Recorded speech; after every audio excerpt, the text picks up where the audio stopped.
वन्दितु सव्यसिद्धि ध्रुवमचलमनोभवं गतिं पत्ते वोक्षामि समये पाहुड मृणुमो सुतके विलीभरिदं नमो अरिहन्ताडं नमो सिद्धाडं नमो आयरीयाडं नमो उवज्झायाडं नमो लोये सौवशाहूडम। समय सार परम मांगलिक ग्रंथ है।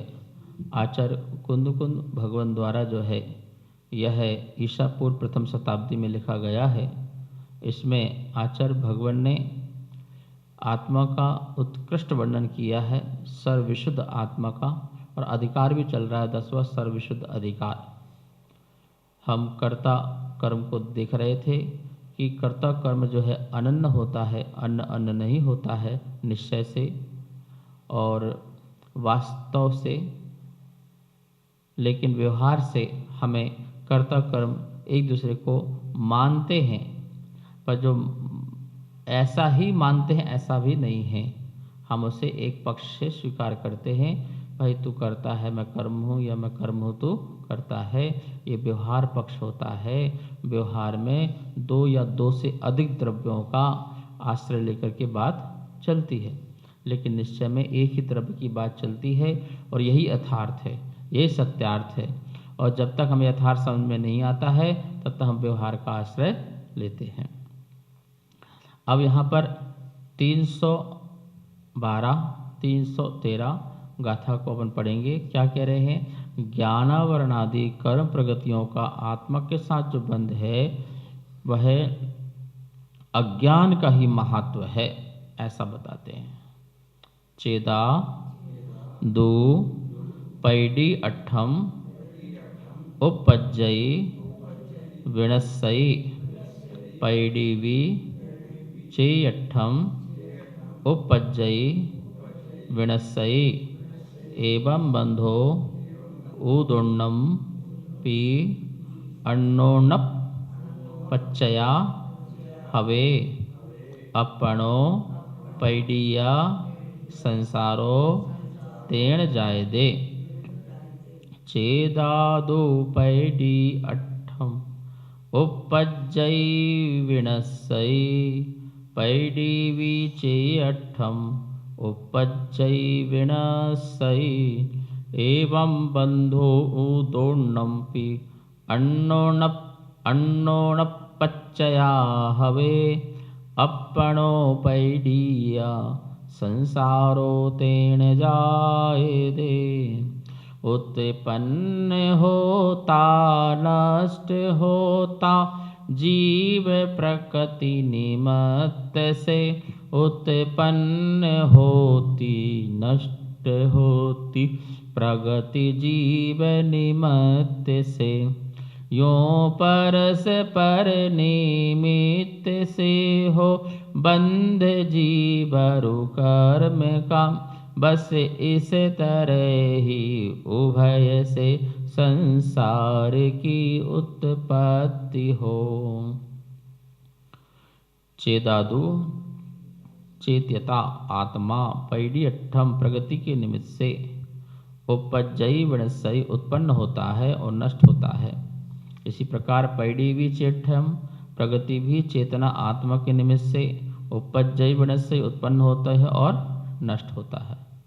इस प्रकार अन्नोन्नप पच्चय हवे परस्पर निमित्त से अपनोपैडीय आत्मा और प्रगति बंधो दोन्नम्पि दोनों का बंध होता है।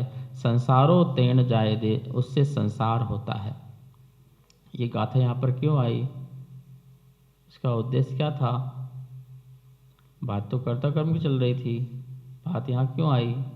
बोले यदि आप कहते हो एक ही द्रव्य का कर्ता और एक ही द्रव्य कर्म है तो फिर संसार कैसे, फिर संसार कैसे, फिर शरीर कैसे, फिर कर्म कैसे? कर्म कर्म का करता है, आत्मा आत्मा करता है, तो आत्मा को आत्मा में रहना चाहिए, कर्म को कर्म में रहना चाहिए। पर एक साथ क्यों, पर एक साथ क्यों रह रहे हैं? और फिर आश्रव बंध संसार सभी सब क्यों चल रहा है? उसी का जवाब देने के लिए यहाँ पर कह रहे हैं आत्मा प्रगति के निमित्त से, क्योंकि यहाँ पर व्यवहार का लोप नहीं कर रहे, बोले यथार्थ में तो वही है, निश्चय में तो वही है, एक द्रव्य दूसरे द्रव्य का कुछ करता नहीं है, हर द्रव्य अपने में रहती है, लेकिन व्यवहार में एक द्रव्य दूसरे द्रव्य के परिणमन में सहायक है, कोई उदासीन रूप से और कोई प्रेरक रूप से। उदासीन और प्रेरक निमित्त, प्रेरक निमित्त और उदासीन निमित्त।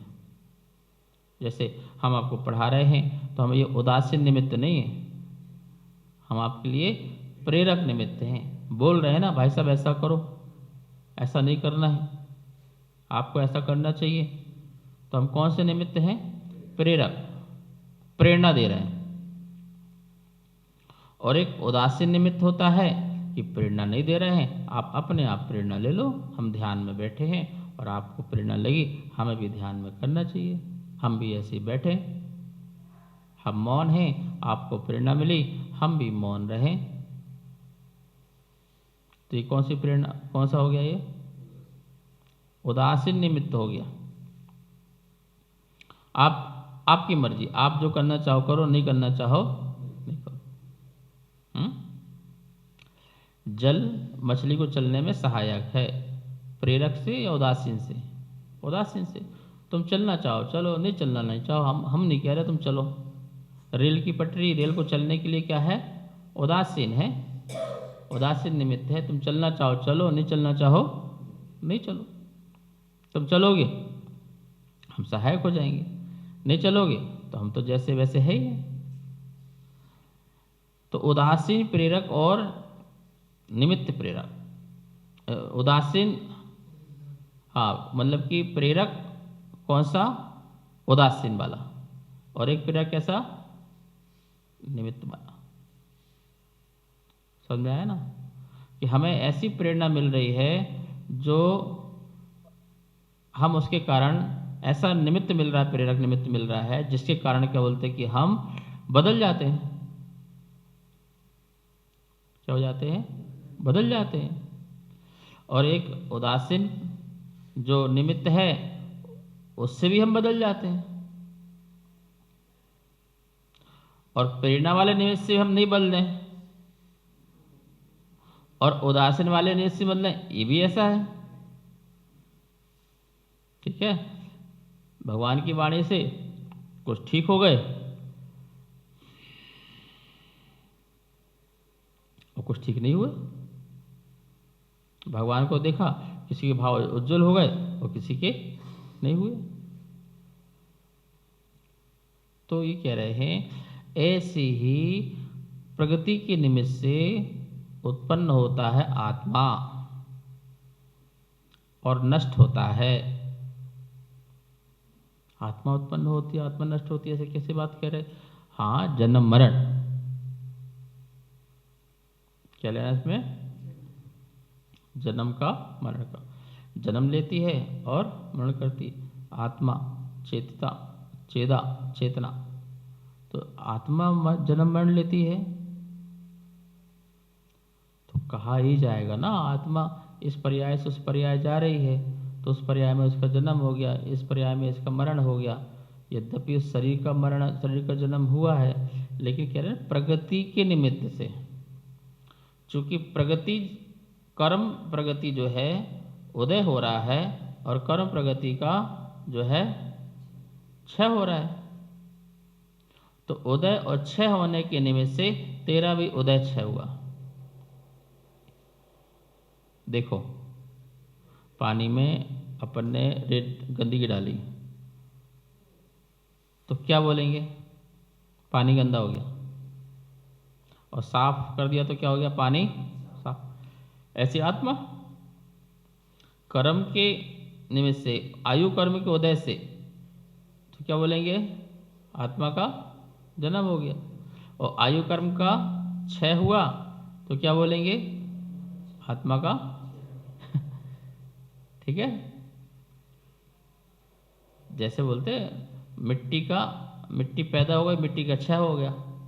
पानी में मिट्टी पैदा हो गई, पानी में मिट्टी क्षय हो गई, तो पानी उत्पन्न हुई तो गंदा हो गया, और निकल गई तो साफ हो गया। तो ऐसे ही हम आत्मा को बोलते हैं कि कर्म के आयु कर्म की वजह से आत्मा का जन्म, आयु कर्म के क्षय से आत्मा का मरण। लेकिन आत्मा का ना क्षय हो रहा ना आत्मा का, पर ये जो भाषा है ये भाषा प्रगति के निमित्त से है। देखो ना, पैडियठम प्रगति के अर्थ प्रयोजन से है, प्रगति के निमित्त से उपजयी विनश्यई उत्पन्न होता, और जैसी प्रगति नष्ट हुई, कर्म प्रगतियां नष्ट हुई, अब काय का उत्पन्न काय का नष्ट। अब तो अपने ही शुद्ध द्रव्य में शुद्ध पर्यायों का उत्पन्न और शुद्ध पर्यायों का विनाश, उत्पन्न और व्यय हो रही हैं, उत्पाद और व्यय हो रहा है। केवल ज्ञान के पर्याय का उत्पन्न हुआ और उस समय पुरानी पर्याय का व्यय हुआ। शुद्ध जल की शुद्ध लहरें, शुद्ध द्रव्य की शुद्ध पर्याय आ रही हैं और जा रही, वहां भी उत्पन्न हो रहा है और विनष्ट हो रहा है, लेकिन वहां पर प्रगति के निमित्त से नहीं हो रहा है, वहां पर स्वयं ही अपने द्रव्य के पर्याय है। यद्यपि अभी भी संसार अवस्था में अपने द्रव्य में भी उत्पाद व्यय हो रहा है, लेकिन हमको वो दिखता नहीं है, तो हम उत्पाद व्यय क्या मानते हैं, बाहर का। भैया ये छोटा था बड़ा हो गया, तो छोटे का क्या हो गया, वह हो गया, और बड़े का क्या हो गया, उत्पाद हो गया। अब तो ये युवा हो गया, तो बालक का क्या हो गया, क्षय, और युवा का क्या हो गया, उत्पत्ति हो गई। अरे ये तो बहुत बड़ा हो गया, तो क्या हो गया, वृद्धावस्था की उत्पत्ति हो गई, और युवावस्था की वह हो गया, उत्पाद वह हो गया। तो अभी हमारा उत्पाद वह किससे बताया जा रहा। अब मैं मनुष्य पर्याय छोड़ दूं, देव पर्याय चले जाऊं तो क्या होगा, देव पर्याय का उत्पाद हो गया और मनुष्य पर्याय का क्षय हो गया। और अब मैं मोक्ष चला जाऊं तो मोक्ष पर्याय का उत्पाद हो गया और मनुष्य पर्याय का वह हो गया। तो अब देखो ये किससे उत्पाद किससे वह हुआ, वो कर्म प्रगति के चले जाने से यहां क्षय हुआ, वहां पर उत्पाद हो गया। ऐसा व्यवहार निश्चय से मेरी आत्मा ही में शुद्ध परिणाम की उत्पत्ति हुई और अशुद्ध परिणामों का व्यय हुआ। क्या हुआ, अशुभ योग और अशुभ उपयोग का व्यय हुआ और शुद्ध योग और शुद्ध उपयोग का उत्पाद हुआ, और वो भी सब एक समय में। जिस समय वो व्यय हो रहा उस समय ही उत्पाद हो रहा है, जिस समय उत्पाद हो रहा उस समय ही व्यय हो रहा है, समय में अंतर नहीं। जिस समय अंधेरा जा रहा उस समय प्रकाश हो रहा है, जिस समय प्रकाश हो रहा उस समय अंधेरा जा रहा है। प्रत्युष काल, कौन सा काल, प्रत्युष काल, प्राकृत में प्रत्युष बोलते हैं, संस्कृत में प्रत्युष काल। भगवान महावीर स्वामी का मोक्ष कब हुआ, प्रत्युष काल में हुआ। अंधेरा जा रहा और प्रकाश आ रहा, उसके बीच के काल का नाम प्रत्युष काल। यद्यपि उसमें भी बहुत असंख्यात समय हो गए, असंख्यात आवलियां लग गई, ठीक है, लेकिन यहां तो एक समय की बात कर रहे हैं कि एक समय में उत्पाद और एक समय में ही व्यय होता है। तो चेतना कर्म प्रगति ज्ञानावरण आदि कर्म प्रगतियों के निमित्त से उत्पज्जयी विनश्ययी उत्पन्न होती है और विनाशता को प्राप्त होती है। और ये सब किसका महत्व है, किसका महत्व है, अज्ञानता का। किसका महत्व है, ये पूरा का पूरा अज्ञानता का महत्व है।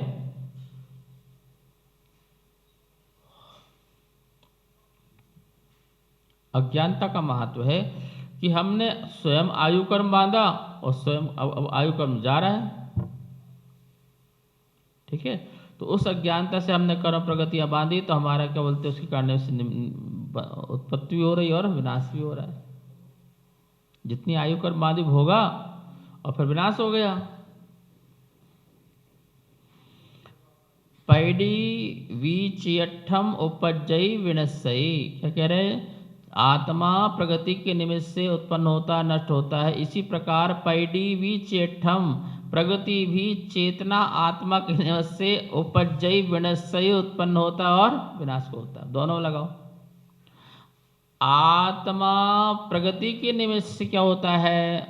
उपजयी विनश्यई, और प्रगति आत्मा के निमित्त से उपजयी विनश्यई। समझो क्या कह रहे? आत्मा कर्म प्रगति के निमित्त से संसार में जन्म लेता है और मरण करता है। पहली बात, कर्म प्रगतियां भी आत्मा के निमित्त से उत्पन्न होती हैं और विनाश को प्राप्त होती है। अब दूसरी बात लगाओ। आत्मा प्रगति के निमित्त से अपने द्रव्य में भी उपजयी विनश्यई, अपने भावों में, अपने योग में, अपने उपयोग में उत्पाद होती हैं और वय को प्राप्त होती हैं। क्या होती है? कर्म प्रगति के निमित्त से भावों में अंतर आता है ना, तो हमारे भावों में उत्पाद वय हो रहा है ना स्वामी जी।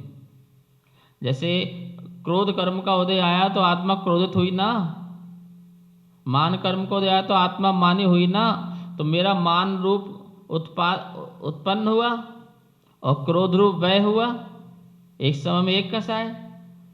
अथवा मेरे वीतराग परिणाम उत्पन्न हुए, ये भी कर्म प्रगति के निमित्त से।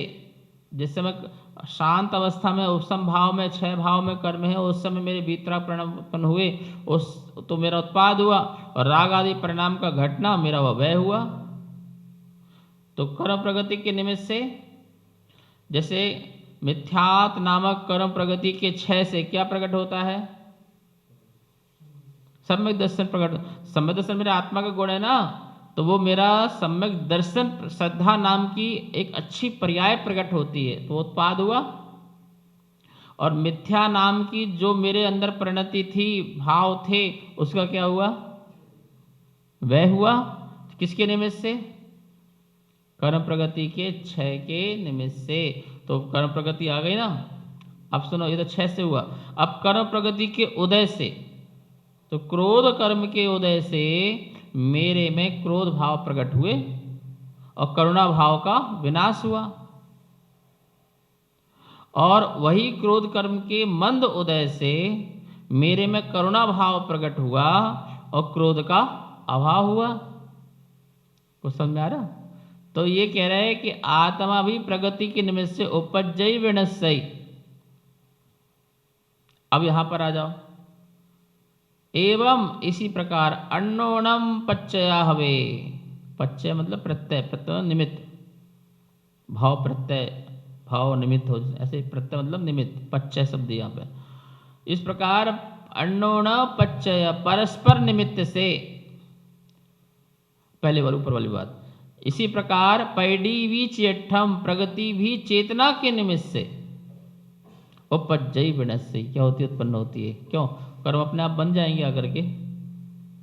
तो आत्मा जिस समय योग उपयोग में अपना स्पंदन करती है या परिणाम रखती है, भाव रखती है, उसी समय जो विसृप्चय कर्म हैं, उम्मीदवार कर्म हैं, वो ज्ञानावरणादि कर्म रूप में परिणत हो जाते हैं। अपने आप हो जाएंगे क्या?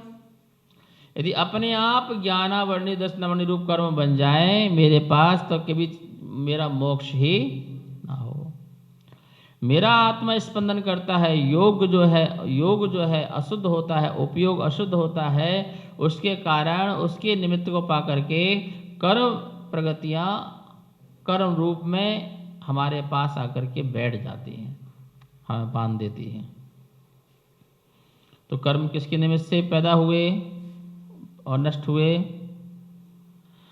पैदा भी आत्मा के निमित्त से, चेतना के निमित्त से, और उत्पन्न भी। और ऐसे कर्म प्रगति भी जो है चेतना के निमित्त से पैदा हुई है और चेतना के निमित्त से नष्ट होती है। अच्छा, समस्त कर्म 6 कौन करेगा?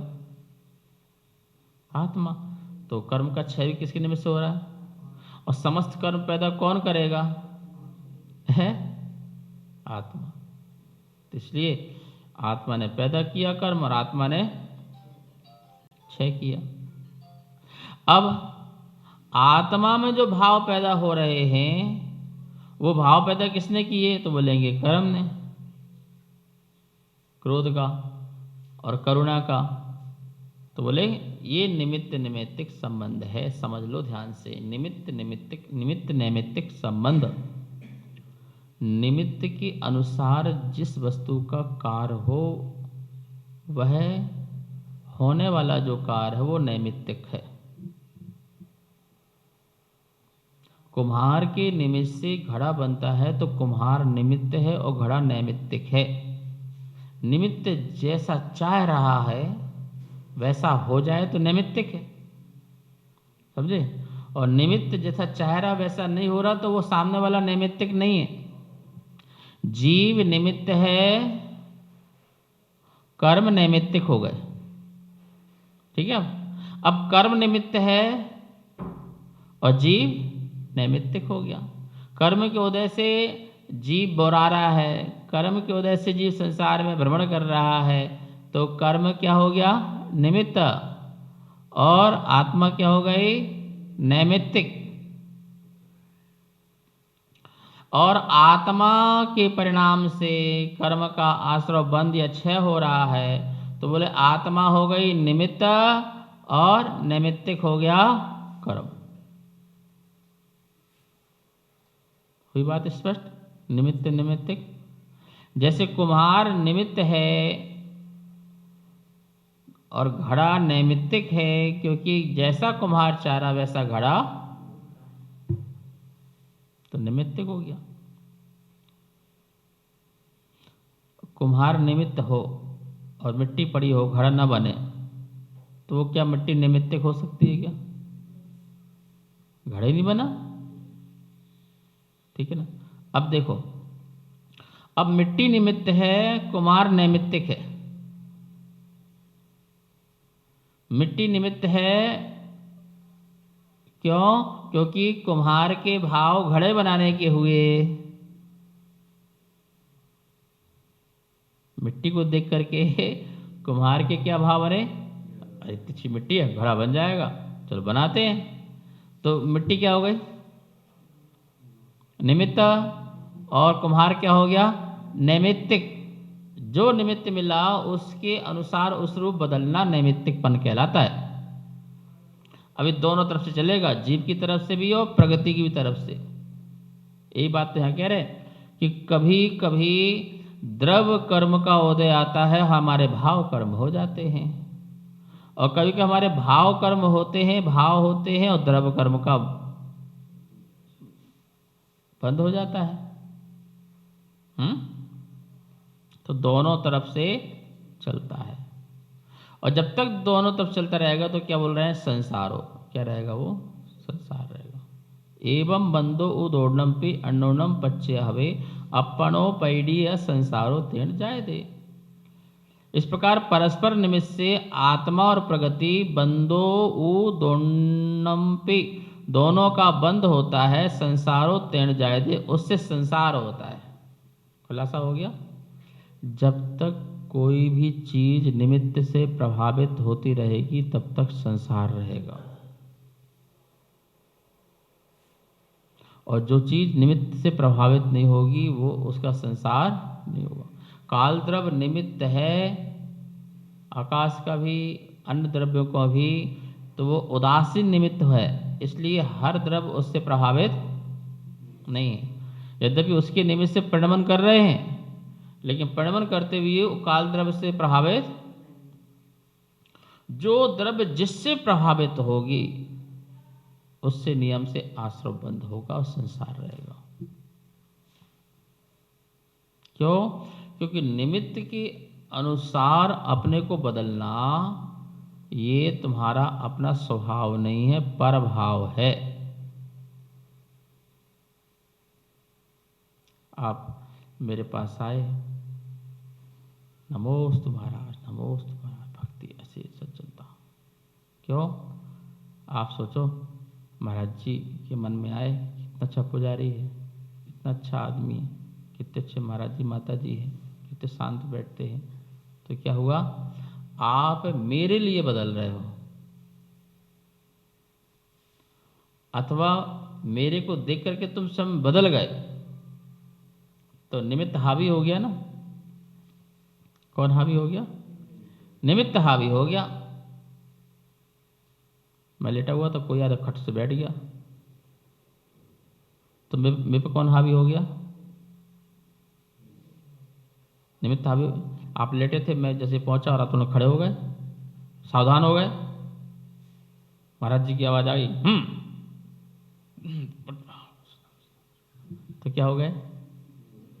है महाराज की आवाज आई तो फोन बंद कर दो।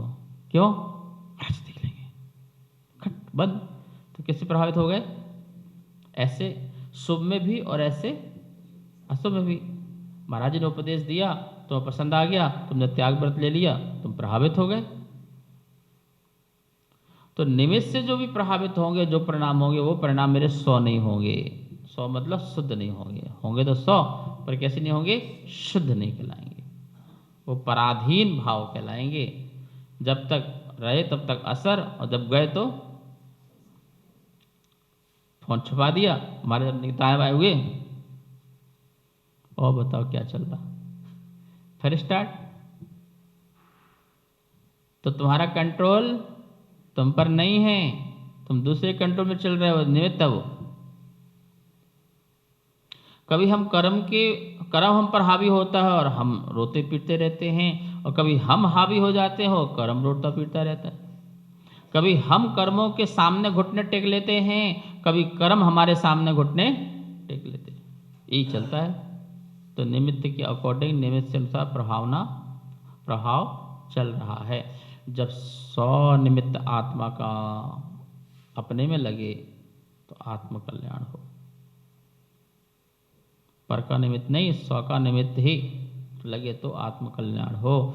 वो हमारे स्वभाव होंगे, वो हमारे निज भाव होंगे। उसी स्वभाव निज भाव से ही हमें मोक्ष प्राप्त हो, क्योंकि सर्वविशुद्ध अधिकार चल रहा है ना। इस सर्वविशुद्ध अधिकार में हमें कोई भी प्रभाव से प्रभावित नहीं होना, ये बता रहे हैं।